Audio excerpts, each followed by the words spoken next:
Masjid Jogokarian TV mensiarkan kebaikan.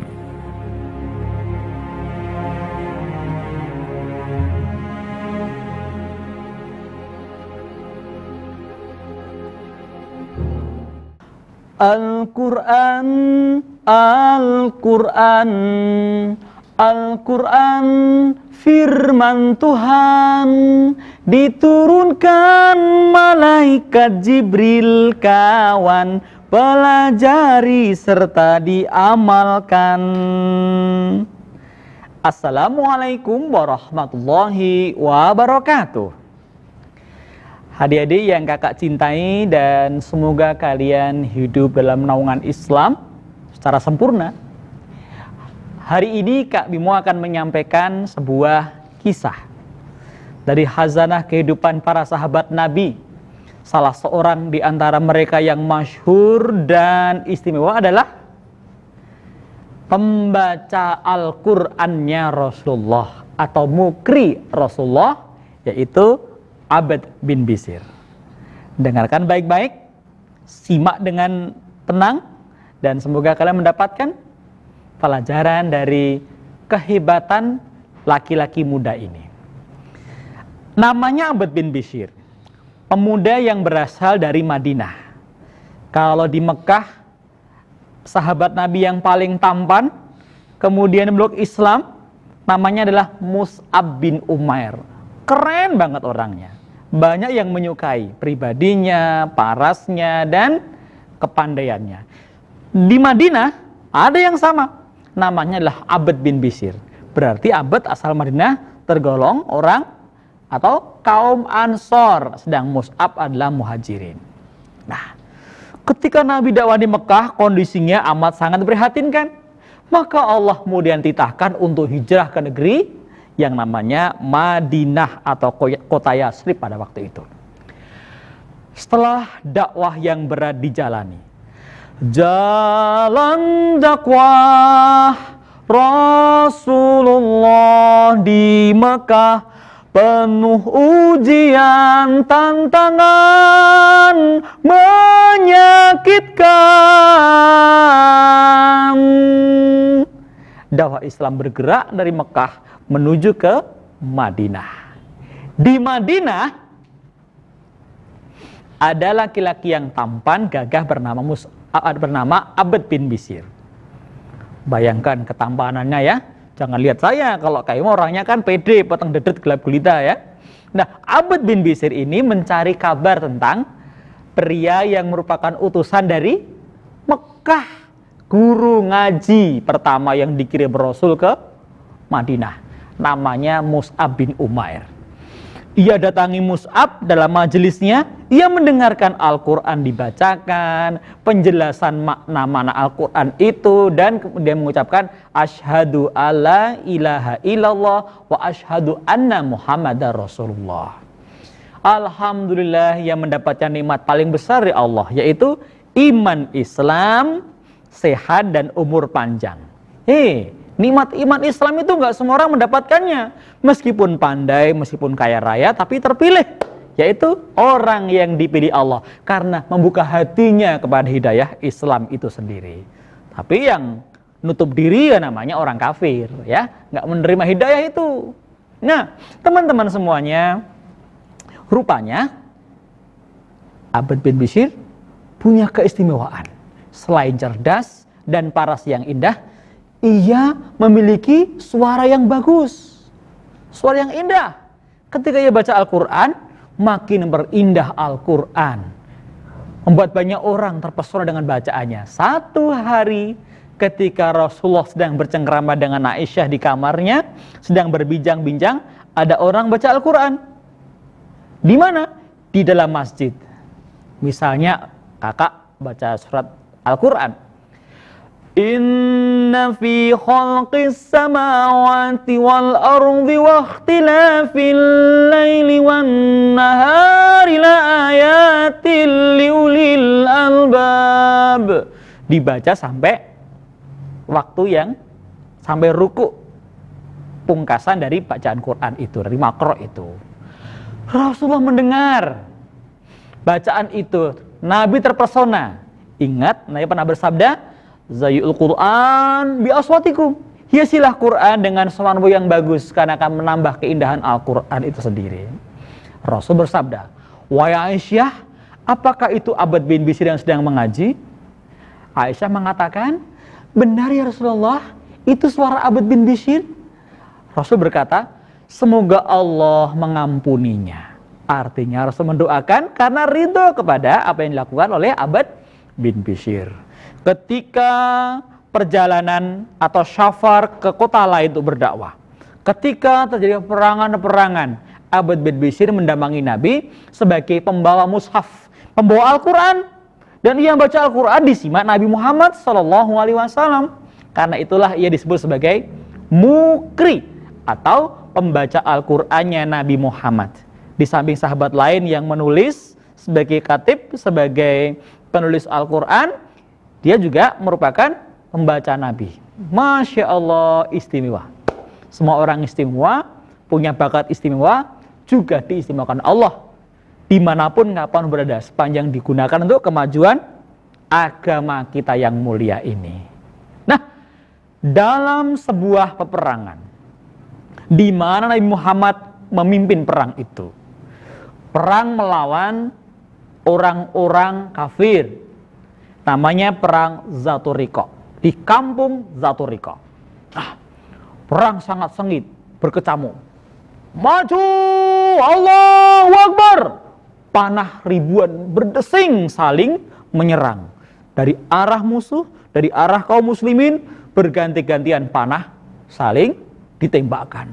Ada yang berperang dengan kuda, sangat gagah berani. Sahabat-sahabat Nabi pandai menggunakan kuda, kemudian melemparkan panah-panahnya.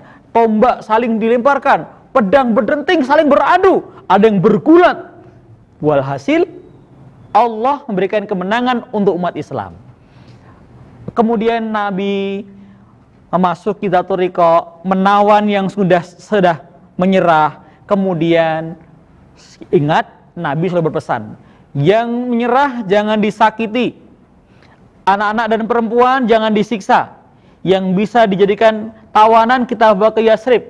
Rumah-rumah jangan dihancurkan, pohon-pohon jangan dipotong, ternak jangan dibantai. Ayo kita pulang. Dalam perang pun ayo ulas asih, ada aturannya, nggak sembarangan. Bahkan binatang pun nggak boleh dicerca, nggak boleh disiksa, dibantai. Nabi Muhammad dengan ajarannya merupakan rahmatan lil alamin. Bahkan dalam kondisi perang sekalipun, bukan penumpahan dendam, tapi adalah pelaksanaan dari ajaran Islam yang merupakan rahmat bagi semesta alam. Nabi Muhammad pulang ke Yasrib dengan para sahabatnya bergegas pulang atau kondur ke Madinah. Nah, teman-teman semuanya, ketika sampai di sebuah lembah, kala itu sudah malam. Nabi bersabda, sekarang kita istirahat di sini. Yang sakit diobati, yang lelah istirahat, yang kelaparan silahkan minum dan makan. Kemudian mereka memulihkan diri di sebuah lembah tadi. Nah, ketika di sebuah lembah tadi, maka Nabi bersabda, siapa yang jaga malam hari ini? Ada dua orang yang berdiri, yang bersiap beribat atau berjaga di perbatasan, menjaga keadaan orang mukmin yang mungkin akan diserang tiba-tiba oleh para musuh-musuh mereka. Berdirilah seorang sahabat yang amat zuhud. Apa zuhud itu ya? Zuhud itu harta di tangan tapi bukan di hati, ya. Sederhana sekali kehidupannya. Bernama Amr bin Yasir. Saya ulang ya. Namanya Amr bin Yasir. Putra seorang syuhada pertama di kala Mekah, memberikan putra terbaiknya bernama Yasir dan istrinya Sumayyah. Anaknya Yasir nih. Yasir nih kemudian mengatakan, "Anaknya Rasulullah, saya akan berjaga." Begitulah, lelah, sakit, luka, yang mengatakan, "Saya Rasulullah yang berjaga." Rasul menatap Amr dengan suka hati, bergembira hatinya, mendoakan mungkin. Lalu ia mengatakan, "Dengan siapa engkau akan berjaga, Amr?" "Dengan saudara angkat saya, Abad bin Bisir." Rupanya orang Muhajirin bernama Amr ini dipersaudarakan dengan orang Ansar bernama Abad bin Bisir, tokoh istimewa kita pada kisah kali ini. Dan mereka pun bergegas berjalan bersama-sama tanpa akrab, bergurau, kemudian saling mendoakan dengan wajah yang penuh tanggung jawab, semangat. Mereka berkeliling sekitar tenda-tenda di mana para Nabi Muhammad dan para pengikutnya, para sahabatnya berkemah. Mereka tidur, istirahat, diobati, mungkin ada yang saling ngemijat, ada yang saling merawat luka, mengganti perban atau kain, kemudian menggosokkan cairan, menghangatkan badan, ada yang makan, dan sebagian besar mereka tertidur, termasuk juga tawanannya. Nah, ketika mereka sedang istirahat, rupanya ada bahaya datang menjelang. Ada laki-laki yang datang. Ia berasal dari suku Zaturiko. Laki-laki ini laki-laki yang kasar, hatinya marah, penuh dendam. Rupanya ketika perang terjadi, ia nggak ada tempat, tidak ada di desanya, melainkan sedang ada urusan di luar kota. Laki-laki gagah ini matanya tampak penuh dendam, seperti ada api yang menyala-nyala. Rambutnya yang keriting berkibar-kibar ditiup angin malam. Kemudian dia mengendap-endap mencari kesempatan untuk membunuh Nabi Muhammad. Setengah hari sebelumnya di kampungnya mengatakan, "Kenapa rumahku hancur? Istriku di mana?" Orangnya gagah keren kayak preman, suara cempreng, anak semuanya. "Kok nggak ada?" "Istrimu, anakmu ditawan Muhammad, dibawa ke Madinah." "Apakah disiksa?" "Tenang, nggak akan disiksa. Rupanya dia masih punya moral, punya akhlak ketika menahan anggota keluarga kita pula." "Sumpah demi Lata, Hubal, Uzza, Manat, akan kubunuh Muhammad dengan pedangku. Paling tidak kutumbangkan darah pengikutnya." Ia naik kuda. Malam itu sudah semakin dekat dengan tempat Nabi beristirahat.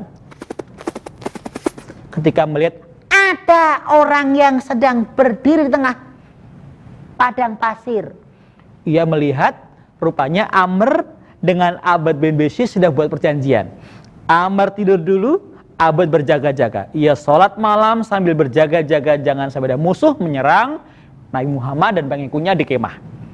Allahu Akbar. Ia membaca surat kesayangannya Al-Kahfi dan surah-surah yang lainnya. "Ini kesempatanku."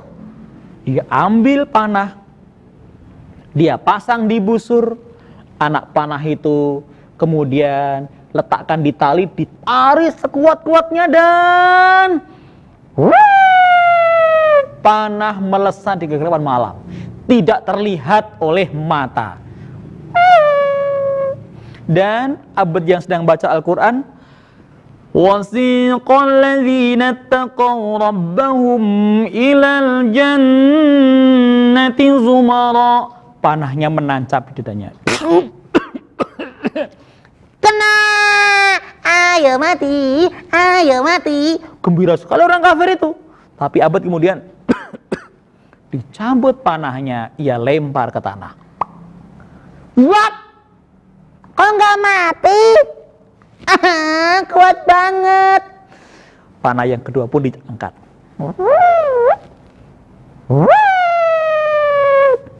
Menancap di dada Abbad bin Bishr kembali.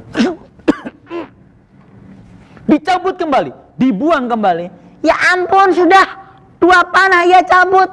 Kuat banget orang Madinah ini. Akhirnya panah ketiga ia ambil dan, "Matilah kau orang Islam.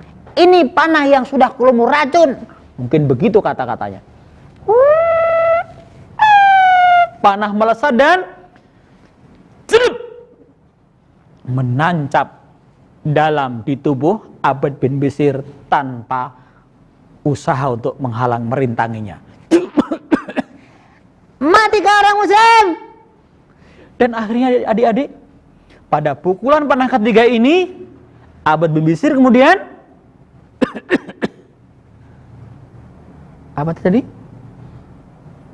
Dia pegang panahnya dan dicabut, dilempar kembali. Orang satu rikonya, orang kafirnya ngeper, takut. Ya ampun, kuat banget mereka, kabur. Akhirnya dia pulang ke kampungnya ketakutan dan cerita pada kawan-kawannya betapa kuatnya orang muslim dalam kekuatan fisik mereka. Abd bin Bisir kemudian selesai salam, ia sempoyangan merangkak mendekati Amr. Amr, bangun Amr, kita saatnya berjaga-jaga. Amr bangun, ia buka mata, langsung terbelalak dan merangkul sahabatnya. Abd, kau kenapa Abd, banyak darah mengucur di dadamu? Aku kenapa 3 kali Amr? Kenapa kau tidak bilang aku? Kau tak bangunkan aku ketika kena pukul yang pertama Abd? Kenapa? Bukan karena kuat, bukan karena tahan sakit. Abd mengatakan, sayang sekali. Apa maksudmu? Aku sholat membaca Al-Quran. Sholat menghadap Allah, membaca Quran artinya membaca firman Allah, berbincang-bincang dengan Allah. Aku tidak mau nikmatnya, membaca Al-Quran ini, berbincang dengan Allah ini, terputus gara-gara panah yang menancap 3 kali. Abd, luar biasa kau manusia Quran. Ayo kita menghadap Rasul, kau harus berobat. Diangkat di papalah Abd, diajak menghadap Rasul, dan kemudian diobati. Abd karena cintanya pada Quran, dan Allah tidak meninggal, bahkan ia kokoh dalam meneruskan tugasnya. Bahkan kelak ia akan menjadi penentu kemenangan dari peperangan Yamamah ketika orang Islam di bawah kekhalifahan Abu Bakar As-Siddiq menghancurkan tentara nabi palsu yang bernama Musailamah Al-Kadzdzab. Anak semuanya, Syahrul Ramadan alladzi unzila fihil Qur'an hudalin nasi wa bayyinatin minal hudal furqan. Al-Qur'an turun di bulan Ramadan. Bulan Ramadan Syahrul Qur'an. Hiasilah kita dengan kecintaan kita, kedekatan pada Allah dengan membaca Al-Qur'an. Terima kasih. Assalamualaikum warahmatullahi wabarakatuh. Masjid Jogokarian TV mensiarkan kebaikan.